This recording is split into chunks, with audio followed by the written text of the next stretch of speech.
બરાબર છે, તજજ્ઞ હોય. કોઈએ કીધું કે ડૉક્ટર્સમાં the doctors, while some said the warriors were the most necessary. કોઈએ કીધું કે વોરિયર્સ છે, જે સૈનિકો છે, એ વધારે ઇમ્પોર્ટન્ટ છે. એટલે રાજાના બીજા ક્વેશ્ચનના પણ અલગ અલગ આન્સર મળ્યા. રાજાનો ત્રીજો ક્વેશ્ચન હતો કે ભાઈ સૌથી ઇમ્પોર્ટન્ટ વ્યવસાય કયો. To the third question, as to what was the most important occupation. Some reply that, કોઈએ કીધું the most important thing in the world was science. કોઈએ કીધું કે સાયન્સ જ બહુ મોટું ઇમ્પોર્ટન્ટ કામ છે. અધર સાઇડ બીજા કોઈએ કીધું it was a skill in a welfare. લોકોનું કલ્યાણ કરવું એ જ કે સૌથી મોટું કામ છે. એન્ડ અધર્સ કોઈ બીજા કીધું against that was the religious worship. કોઈએ કીધું કે ભાઈ રિલિજિયસ હંમેશા સામાજિક કાર્યકર બનો, બરાબર, એ સૌથી વધારે ઇમ્પોર્ટન્ટ કામ છે. તો all the answer answer being difficult, બધા આપણા આન્સર છે એ ડિફરન્ટ હતા. The king agree with none of them. રાજાએ કોઈનો આન્સર સ્વીકાર્યો નહીં. And give the reward to none. કોઈને રાજાએ રિવોર્ડ ન આપ્યું. But the still wishing to find the right answer to his question. રાજાને હજી ઈચ્છા હતી કે આ જે ક્વેશ્ચન આન્સર છે એ સાચા મેળવી લઈએ. હી ડિસાઇડ ટુ કન્સલ્ટ અ હાર્મિટ. એને એક સન્યાસીની મદદ લેવાનું વિચાર્યું. વાઇડલી રિન્યુડ ફોર હિઝ વિઝડમ, કે જે એની બહાદુરી માટે જાણીતો હતો, બરાબર, એની હોશિયારી અને ડહાપણ માટે બહુ જાણીતો હતો. એવા વ્યક્તિને હેલ્પ લેવાનું નક્કી કર્યું. The hermit live in a wood which he never potted. બરાબર, કે હાર્મિટ છે એ એક ઝૂંપડીમાં રહેતો હતો, જે એને કોઈને કંઈ કીધું ઇન્ફોર્મેશન નહોતી આપી. એટલે એવી એક અલગ જગ્યાએ રહેતો હતો ગામની બહાર. He receive none but the common poll. એક સિમ્પલ કોમન જે વ્યક્તિ રહેતો ને એની ઘણા જિંદગી જીવતો. So the king put on simple work. કિંગે રાજાએ પણ નક્કી કર્યું કે એની સામે હંમેશાથી સિમ્પલ ગ્રોથમાં જશે. But before reaching to the hermit cell dismounted from his horse. બરાબર, કે જેવો એ એની ઝૂંપડી પાસે પહોંચે એની પહેલાં જ એના ઘોડા ઉપરથી નીચે ઉતરી ગયો. And the living his bodyguard behind went to alone. એના બોડીગાર્ડને બધાને પાછળ છોડી અને એ એકલો આગળ નીકળી ગયો. વેન ધ કિંગ અપ્રોચ, જ્યારે કિંગે હાર્મિટ પાસે ગયો અને એને કીધું, hermit was digging the ground in the front of his hut. જે હાર્મિટ હતો એ એની ઝૂંપડી છે એની સામે ડિગિંગ એટલે ખોદકામ કરતો હતો. એને સીઈંગ ધ કિંગ, જે હાર્મિટ છે એને કિંગને જોયો. એન્ડ ગ્રેટેડ એને નમસ્કાર કર્યા. એન્ડ વેન્ટ ઓન ડિગિંગ, અને એનું પાછું જે ખોદકામ હતું એ ચાલુ કરી દીધું. The hermit was the frail and weak. બરાબર, થાકી ગયો હતો અને દુબળો પડી ગયો હતો. And each time he stuck his spade into the ground. હરેક વખતે જે એની કુહાડી છે એ ગ્રાઉન્ડ પર મારતો. ધ ટર્ન અ લિટલ અર્થ, થોડીક એમાંથી ધૂળને માટી બહાર કાઢતો. હી બ્રીથ હેવીલી, ને જોરજોરથી શ્વાસ લેતો હતો. The king went up to him and said. રાજાની પાસે ગયો અને કીધું, I have come to you wise hermit. બે બહાદુર સન્યાસી, હું તારી પાસે આવ્યો છું. Ask you to answer 3 question. કે હું તમારી પાસે 3 ક્વેશ્ચન આન્સર લેવા આવ્યો છું.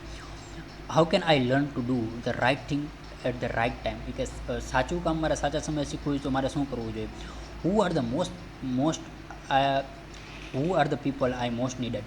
કે મારે એવો કયો વ્યક્તિ છે જેની મારી ખાસ જરૂર છે. And to whom should I, બરાબર, અને કેને મારે ઇમ્પોર્ટન્સ આપવું જોઈએ. Therefore the pay more attention to than to the rest. અને જે બીજાને અટેન્શન હું પછી આપું. And what affair the most important need my first attention. અને કેને મારે પહેલું અટેન્શન આપવું જોઈએ. The hermit listen to the king. હાર્મિટે રાજાને સાંભળ્યો, બટ આન્સર નથિંગ. પણ એને કોઈ આન્સર આપ્યો નહીં. હી જ spat on his hand and recommended digging. અને પાછું એનું કોઈ ખોદકામ હતું એ ચાલુ રાખ્યું. You are tired said the king. રાજાએ કીધું કે તમે થાકી ગયા છો. Let me take the spade and work a while for you. કે મને તમારી કુવાડી લાવો, હું તમને થોડીક હેલ્પ કરું. તો હાર્મિટે કીધું, thanks said the hermit and giving the spread to the king. એને જે થેન્ક્સ કહે અને રાજાને એની પોતાની કુવાડી આપી દીધી.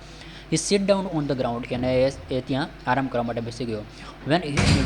Van he had dug two beds. એને જેવા 2 ખાડા કર્યા, the king stop and repeated the question. રાજાને એમ થયું કે ભાઈ આને ક્વેશ્ચન સમજાણા નથી. રાજાએ પાછા રિપીટ કર્યા question. Hermit again give no answer. હાર્મિટે પાછો કોઈ આન્સર આપ્યો નહીં.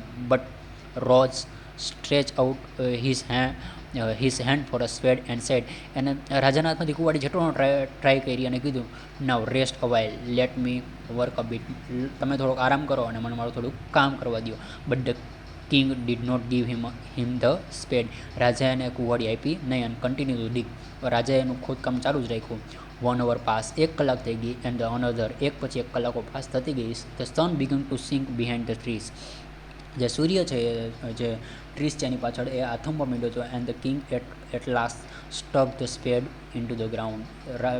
છેલ્લે રાજે એની જે કુહાડી છે એ જમીન ઉપર પછાડી અને કીધું and said I come to you wise hermit for answer my questions. હું તમારી પાસે અહીંયા કે મારા ક્વેશ્ચન આન્સર લેવા માટે આવ્યો છું.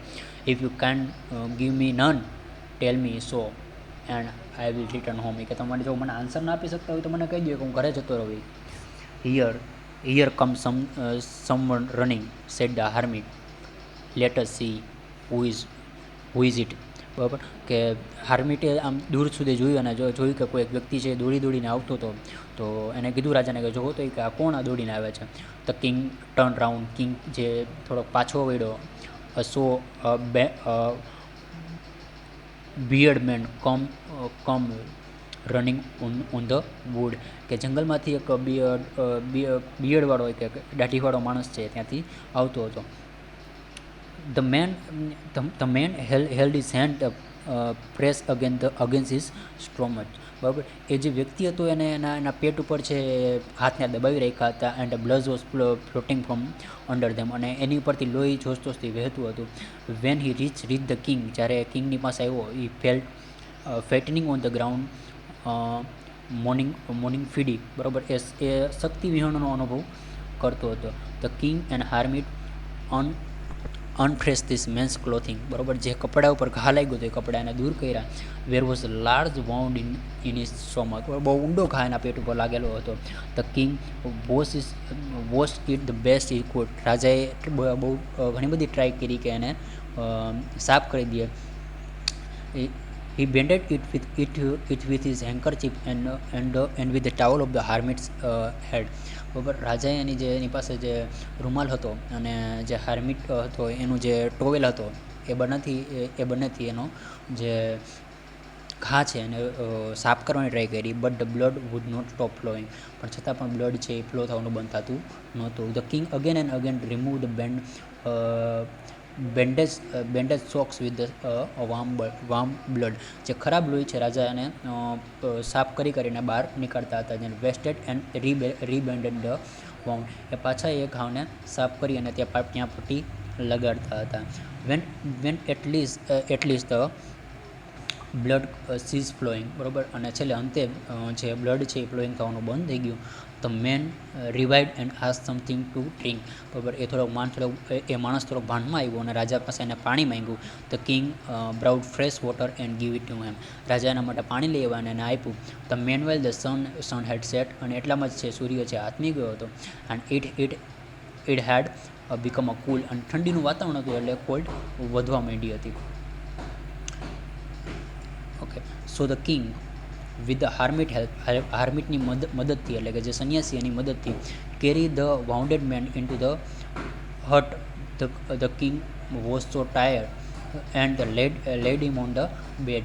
રાજાએ છે એ જે ઘાવવાળો વ્યક્તિ હતો જે સૈનિક હતો જે એને ઉપાડી અને એને નીચે ઝૂંપડી છે એની અંદર એને સુડાવી દીધો. Lying on the bed man's close is eyes and was quiet. અને માણસ જેવો બેડ ઉપર પડ્યો એવો ત્યાં ઊંઘી ગયો. But the king was so tired. રાજા પણ થાકી ગયા હતા. વિથ હિઝ વર્ક એન્ડ એટલા ચાલ્યા હતા. And with the work he head done. એને ઘણું બધું આજે આખો દિવસ કામ કર્યું એટલા માટે રાજા પણ ત્યાં થાકી ગયા હતા. He has the cross down on the threshold. ત્યાં રાજા ત્યાં જ એની જે ખાટલો છે એના પગ ત્યાં જ બેસીને રાજા સૂઈ રહ્યા. And also fell asleep. રાજા પણ સૂઈ રહ્યા. So soundly that his sleep all thought is the short summer night. અને એ પાછી શિયાળાની રાત હતી એટલે રાજાની અંદર પણ ઘણી બધી આવી ગઈ. When we awake in the morning. જ્યારે રાજા છે એ સવારે મોર્નિંગ